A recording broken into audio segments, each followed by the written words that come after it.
My name is Stephen Horwitz. I'm Senior Music Editor at Kiwibox.com, and we've got Qui on the line. How are you today, Qui? Hey, I'm doing great. So excited to be here in the Big Excellent. Apple right now. So Yeah, great. So first single is Rev It Up featuring David Banner. What was it yes. like working with him? Oh my goodness, David Banner is one of the coolest, most goofy guys I have ever met. Very intelligent man too. He's done a lot, at the White House, but he's extremely talented. We're both from the Mississippi, so we had to rep the South, but it was great working with them. Was the song inspired by someone in particular? It seems like you had someone in mind as you sang it. Rev It Up, honestly, I wrote this song in a car, which, yeah, that fits, right? Rev it up your car. But it's just a party song. I wanted to do something fun that people could dance to. I've got the sultry vocals on it, and then David Banner just really brings his raspy grit to it, and it turned out to be amazing. It's something really special. Cool. So you have Holdin' On and It Was You, a couple other songs from your album. What do those songs address?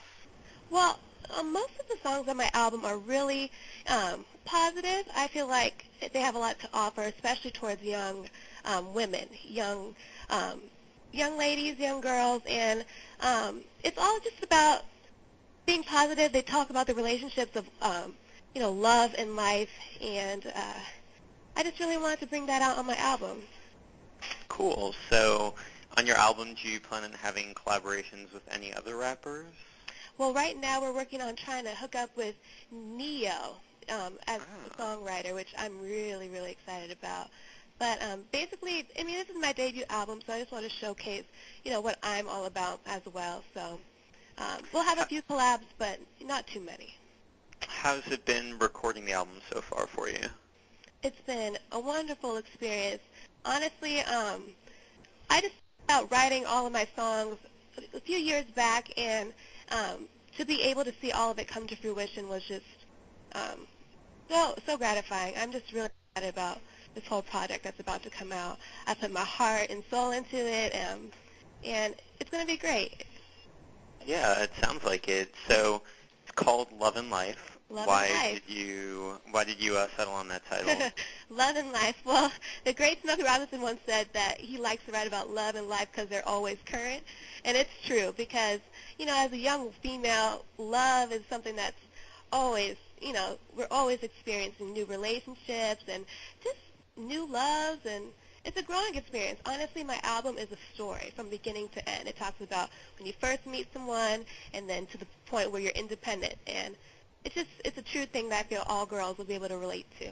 Yeah, so you currently go to Georgetown, is that correct? Yeah, yeah. Is it difficult to balance your day job and night job, so to speak? Well, I try, when you're in it, you do the best you can, and somehow, in some way, you always get through it. It's been difficult. It's been hard. I've been having to fly to L.A., take the red eye back to D.C., and go straight from the airport to class. That's just what I have to deal with, and I'm doing okay.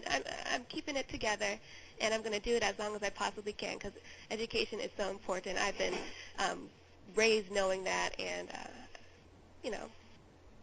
gotta do it as long as I can. So. How do your friends deal with the fact that you have this double life?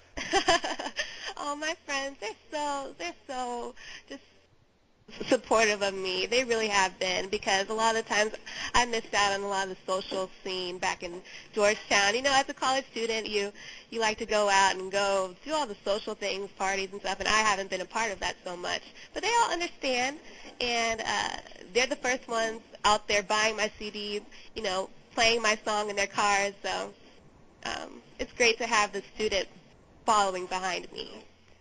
Is it difficult to stay focused on studies when you have so much going on as a singer as well?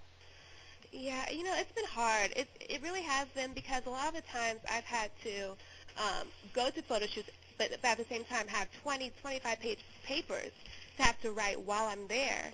And I try my best to not let one side, suffer. So, yeah. So Spanish is one of your majors at Spanish Georgetown. is.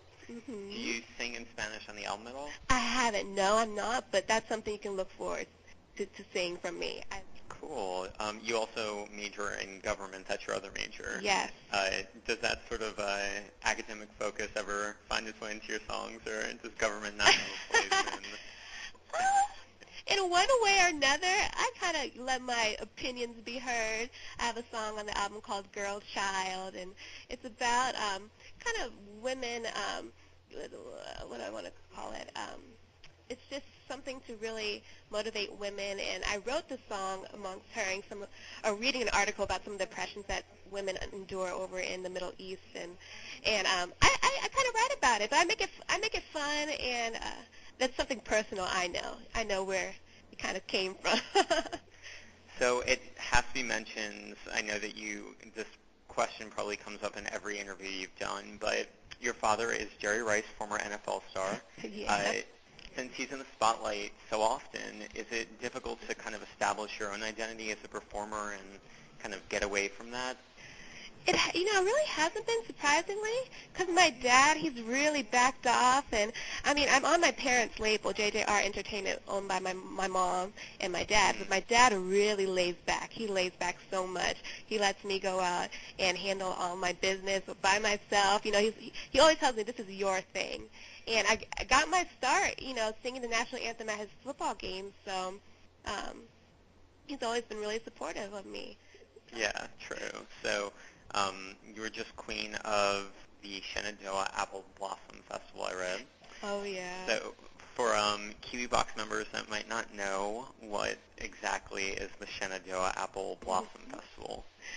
Well, let me tell you, this is an 80-long tradition. I was the 81st queen and the first African-American queen. And honestly, this little town in Winchester, that's probably, I think, maybe 50,000 people, turn out 500,000 people each year for this event. And it is huge, and there's so much tradition. I was the queen, or Queen Shenandoah, and parades, parties, gifts from the town. It was a huge honor, and it's something a lot of people don't know about, but a lot of past presidents, granddaughters, daughters, actresses, a lot of them have been a part of this festival. Yeah, what was the experience like for you there? You had to be there because it was so magical. Those people are so warm. Sounds great. Yeah. What's one thing that you want to accomplish with your career? With my career, what I really want to do is touch people with my music, with my craft, and just really show people what positive music is all about. Just being young, not too grown, and I would love to just share my music. Cool. So final question is, you've been performing for so long. If you could go back in time and change something that you've done as a performer or a decision that you've made and change that, what would it be? Oh, wow. If I could change it, that's a good one. Let's see. I think I would. I can't think of anything right at the spot that I would go No back regrets. and change. No regrets. Performing. Ooh. Well, you know what? Actually, I learned this trade as you go along.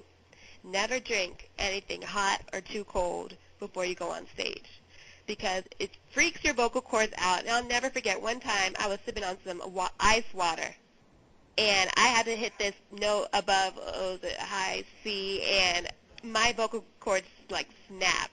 So always drink lukewarm water, nothing too hot, too cold, so you don't freak those vocal cords out. You got to take care of it. But that was a huge lesson. Oh, great. Well, that note did not sound too pretty. Well, you learn from the mistakes. You learn from experience as you go. Exactly. So, great. Thank you so much for chatting with me. I really appreciate you taking the time. Thank you so much, Stephen. I really enjoyed this. Yeah, and we'll be on the lookout for your album. Perfect. And Rev It Up will be on iTunes June 24th. June 24th. Yeah. Everyone look out for that. Look out for it. Excellent. All right. Well, thanks so much again. Thank you so much. All right. Bye-bye. Bye-bye.